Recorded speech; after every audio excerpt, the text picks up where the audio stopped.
안녕하세요. 경희대학교 병원 신경과의 오성일입니다. 지난달에 이어서 오늘은 말초신경병, 저희 말초신경병은 손발이 저리거나 아니면 화끈거리는 증상이 제일 흔한데요. 이런 말초신경병에 대한 내용들, 그리고 말초신경병 중에서 희귀질환이긴 하지만 길랑발의 증후군과 그리고 만성염증성 말초신경병인 CIDP에 대한 내용으로 설명을 드리도록 하겠습니다. 네. 길랑발의 증후군에 대해서 설명드리도록 하겠습니다. 길랑발의 증후군 이름 많이 들어보셨을 거예요. 길랑발의 증후군. 이 사람 길랭 또는 길랑 그리고 발해 두 명의 이름이 있습니다. 한 명이 더 있었는데 한 명은 좀 탈락했고 이 두 명의 이름만 남았습니다. 프랑스 사람이 어떤 참전 군인들에게서 갑자기 사지마비가 생긴 환자들을 보면서 신기하다, 희한하다 생각했고 그 사람들이 발견하고 보고하면서 생긴 병이라고 해서 길랑발의 증후군이라고 합니다. 보통 길랑발의 증후군은 이렇게 급성 자가면역성 신경병증입니다. 우리 몸에 어떤 감염이 생기게 되는데 이렇게 설사를 일으키는 캠필로박터에 감염이 되면 그게 설사가 일으키게 되고 그게 몸에 불필요한 여러 가지 면역 반응이 생기고 그 면역 반응이 어떤 사람은 아까 말씀드렸던 전깃줄 자체의 손상을 일으키기도 하고 어떤 사람은 이런 수초의 손상을 일으키면서 증상이 생기는데 이런 환자분들은 아주 간단하게 예를 들면은 지난주 월요일 날 설사를 하고 일요일 날 다리가 힘이 빠졌는데 월요일 날 팔이 힘이 빠지고 어제나 오늘 같은 날 호흡이 나빠져서 중환자실 간다. 이런 식으로 급격하게 진행되는 그런 형태가 있습니다. 사실 그러다 보니 특히 다리부터 또는 어떤 분들은 얼굴부터 시작되는 분이 있는데 이렇게 점점점 호흡이나 말하거나 아니면 삼킴 근육이 떨어지면은 이런 분들은 중환자실 가셔야 될 수 있기 때문에 특히 걱정되는 병이긴 합니다. 네. 얼마나 발생하냐? 매우 드물긴 합니다. 사실 10만 명당 1에서 1.8명이니까 매우 드물죠. 국내에서는 지금 2010년에서 2016년 발생률이 1.2명에서 1.8명. 그래도 좀 적은 편이지만 일단은 희귀질환에 속하고 적은 편이긴 합니다. 보통은 사실 어떤 감염, 선행 감염이라고 하는데 선행 감염 그러니까 어떤 제일 흔하게는 장염, 설사하거나 아니면 상기도 감염, 기침, 콧물 감기 이런 식의 폐렴 같은 거 포함인데요. 이런 감염이 생기고 나서 한 1, 2주 또는 한 4주 정도까지 해서 팔다리 힘이 빠지거나 감각이 이상이 생기거나 이런 것들이 생기게 됩니다. 이런 경우가 사실 제일 전형적인 모습인데 사실 원인 감염이 없는 경우도 있기 때문에 원인 감염이 없이 또는 경우에 따라서는 다른 폐렴이나 이런 것도 다른 감염도 있기 때문에 여러 가지 수술 얘기도 하거든요. 수술하고 나서 생긴 경우도 있는데 그래서 이런 원인 감염이 없는 경우도 있어서 좀 기간이 좀 차이가 날 수 있는데 보통은 어떤 감염이 생기면은 한 2에서 4주 이내에 생긴다고 보시면 될 것 같습니다. 전형적인 병의 경과는 아까 말씀드렸던 것처럼 어떤 감염이 생기고 한 1, 2주에 걸쳐서 생기고 그 다음에 한 2, 4주 내로 몸에 어떤 변화가 면역 반응이 생기게 되고 어떤 항체가 양성이 나오게 되는데 이런 항체 반응이 나오고 그리고 항체 반응 이후에 이제 원래 정상이던 팔다리 근력 저하가 이제 생기고 점점 더 나빠지게 되면 최악에까지가 보통 한 2에서 4주 내에 증상이 제일 심해집니다. 보통 1, 2주 내가 제일 심한 기간입니다. 그러니까 요 최악의 최저점을 딱 찍고 그 다음부터는 서서히 보통 호전되기 때문에 제가 환자들한테도 우리 보호자분들한테 설명드리는 게 이 최저점, 최악의 시점이 어느 정도냐, 그리고 언제까지 진행되느냐가 제일 중요하다고 설명드리고, 요 시점을 지금 지난 것 같다. 어제나 이틀 전보다 조금 좋아진 것 같다고 하면은 좀 그래도 안심을 시켜드립니다. 물론 요 뒤에 기간이 사람마다 이 정체기가 그냥 비슷하게 유지된 사람이면 한 며칠 되기도 하고 몇 주가 되기도 하고 이 회복의 기간이 좀 차이가 나는데 이 최저점이 어느 정도 상태냐에 따라서 중환자실 가기도 하고 아니면은 그냥 처음에는 걷는 게 힘들었었는데 간혹 가다가 한 1, 2주 내 만에 바로 걷는 거 휠체어를 타고 돌아다니셔야 되는 분이 혼자서 걷는 정도까지 태어나신 분도 있다고 보시면 될 것 같습니다. 보통 증상은 이렇게 위압감, 팔다리에 힘이 빠지고 보통 대칭적으로 다리에서 팔, 얼굴로 진행되는 경우 많은데 간혹 가다 얼굴에서 팔다리로 그러니까 위에서 올라가기도 하고 아래쪽으로 내려가기도 하는 그런 경우가 있는데 이런 식으로 상행성, 하행성 위압감이 생기고 그리고 저리거나 통증, 감각 증상에서 생기기도 하고요. 그리고 이렇게 안면맘이라고 해서 보면 눈을 감으라고 했는데 눈이 안 감겨지는 경우가 있는데 보통 한쪽만 생기는 경우가 우리 벨마비라고 하는 그런 병인데 이 길랑바레에서는 이렇게 보통 양쪽으로 생기는 경우가 좀 더 흔하다고 보시면 될 것 같습니다. 이렇게 양쪽으로 생기는 경우도 있고 그리고 너무 심한 경우에는 이런 자율신경계 증상이나 아니면은 호흡에 문제가 생겨서 중환자실 가는 경우도 있다고 보시면 될 것 같습니다.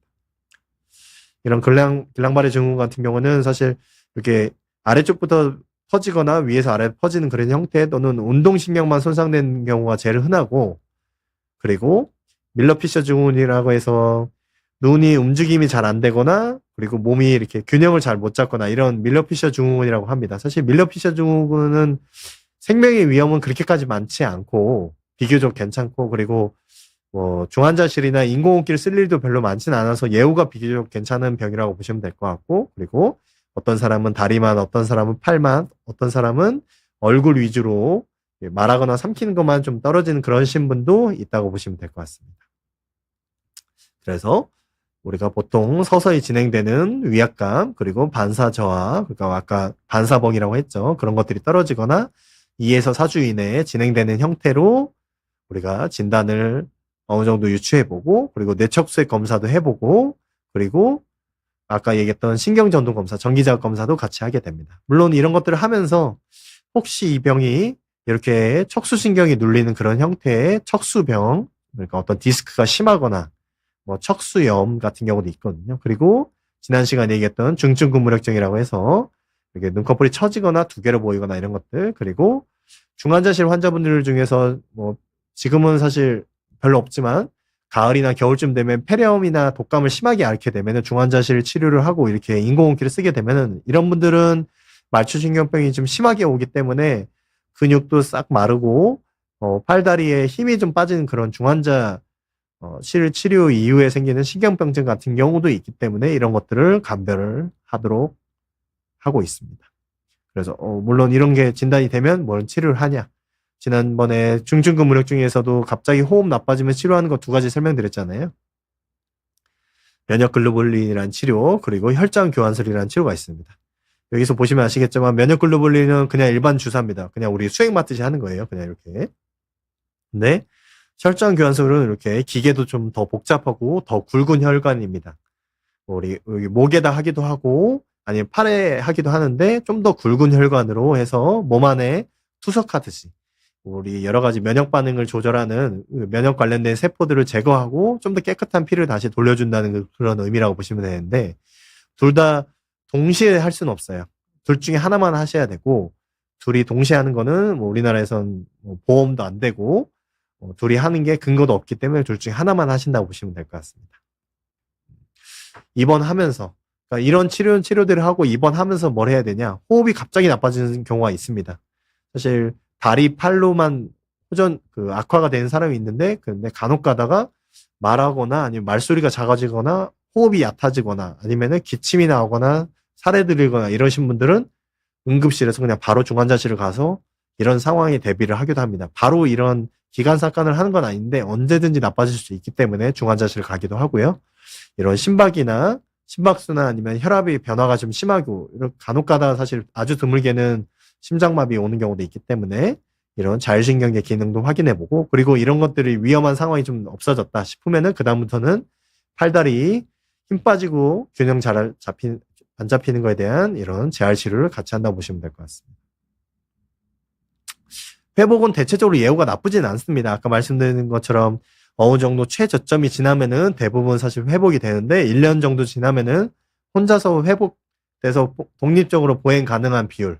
그러니까 사실 인공호흡기나 아주 심한 폐렴을 또 앓거나 다른 합병증이 있는 게 아니면은 대체적으로 예후는 나쁘지 않다고 보시면 됩니다. 뭐 그럼에도 불구하고 한 10%는 좀 심각한 후유증이 남고 사망률은 사실 이 정도는 되지는 않을 것 같은데 우리나라에서는 결국에는 이렇게 갑작스럽게 기관삭관을 하거나 또는 갑작스럽게 심장마비 생기는 경우 아니면은 사실 돌아가신 분 사망률이 높진 않다고 보시면 될 것 같고요. 대체적으로는 좀 시간이 좀 걸리지만 이렇게 금방 치료를 하면은 예후가 나쁘지 않다 이렇게 생각하시면 될 것 같습니다. 네. 다음은 아까 급성 말초신경병 설명드린 거고 이게 만성 염증성 탈수수성 말초신경병 CIDP라고 합니다. 보통은 이게 만성입니다. 그러니까 8주 이상에 걸쳐, 아까 4주 설명드렸는데 8주 이상에 걸쳐서 계속해서 증상이 재발과 완화를 반복한다고 보시면 되는데, 아까 얘기해드렸던 길랑발의 증후군과 만성염증성, CIDP 두 개는 길랑발의 증후군은 보통 4주 이내에 최고로 좀 진행되는 경우가 많고, 만성염증성 CIDP 같은 경우는 8주 이상 또는 8주에서 12주 또는 그렇게 좀 자주 증상이 좋아졌다가 나빠졌다가 하는 그런 형태 또는 점점 진행하는 형태가 많고, 둘이 어떤 치료가 다른지가 중요한데요. 길랑발의 증후군은 아까 말씀드렸던 그런 단기간의 면역 치료, 보통 한 번에 치료를 하게 되는데, 이런 만성 염증성 말초신경병 같은 경우에는 장기적으로 면역 치료가 필요한 경우가 있습니다. 제일 대표적으로 스테로이드나 이런 것들이 포함되어 있는데, 이런 것들이 필요하기 때문에 중요하긴 합니다. 보통 길랑발의 증후군 같은 경우는 제일 심하고 그다음부터 서서히 완화된다고 하면은 이런 CIDP 만성은 좋아지기도 하고 이렇게 왔다 갔다 하긴 하는데 점차적으로 나빠진 경우가 많고, 물론 이렇게 반복되는 경우도 있고 비교적 잘 유지되는 경우, 그리고 점점 더 심해진 경우, 좋아졌다 나빠졌다를 반복하지만 점점 안 좋아지는 그런 경우도 있기 때문에, 사실 이런 분들은 진찰을 통해서 어느 정도 경과가 되는지 같이 좀 보면 좋을 것 같습니다. 얼마나 흔하냐? 10만 명당 2에서 9명, 발생률로 따졌을 때는 10만 명당 1명에서 1.16명이기 때문에 길랑발이랑 거의 비슷하다고 보시면 될 것 같습니다. 우리나라에서는. 이게 사실 진단이 좀 쉽지는 않습니다. 왜냐면은 워낙 다른 질환들과 겹쳐 있는 경우도 많고, 당뇨병이 있는 경우도 많고, 그리고 어떤 피검사, 조직검사, 피검사를 딱 확인하기가 좀 어렵기 때문에 그런 면도 있고, 그러다 보니 진단을 최종적으로 하는데도 몇 개월 이상 걸리기도 하고, 치료를 사실 다른 것들을 더 많이 하는 경우도 있고, 다른 치료만 하다가 늦어지는 경우도 있긴 합니다. 그렇기 때문에 여러 가지 병력이나 진찰, 그리고 아까 전기진단 검사, 근전도 검사라고 하죠. 그런 검사를 같이 하게 됩니다. 아까 얘기했던 신경전도 검사, 전기적 검사 합니다.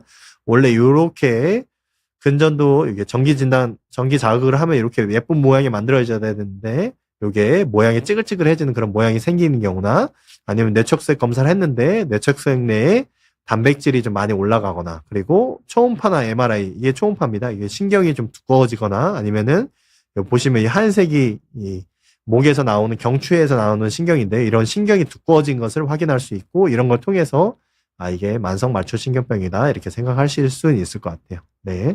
지금 네.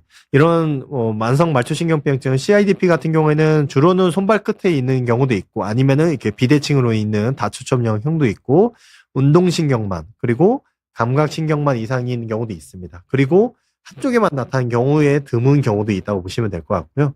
그리고 그 외에도 다추점 운동신경병증이나 아니면은 포엠스 증후군이라고 해서 단클론 항체에 이상이 나온 경우나, 또는 아밀로이드가 신경에 쌓여서 생기는 아밀로이드 신경병증, 그리고 최근에는 자가면역 결절병증이라고 해서 또 이런 CIDP랑 좀 다른 형태의 질환인 경우도 있기 때문에, 사실 검사가 그리고 진단이 쉽지 않지만 이런 것들을 같이 감별을 하도록 권하고 있고, 만약에 CIDP를 진단다 싶으면은 보통 우리 정맥 네, 스테로이드나 또는 그리고 면역글로불린 같은 거 치료를 하기도 하고, 경우에 따라서 너무 심한 경우에는 혈장교환술 같은 거를 선택하기도 합니다.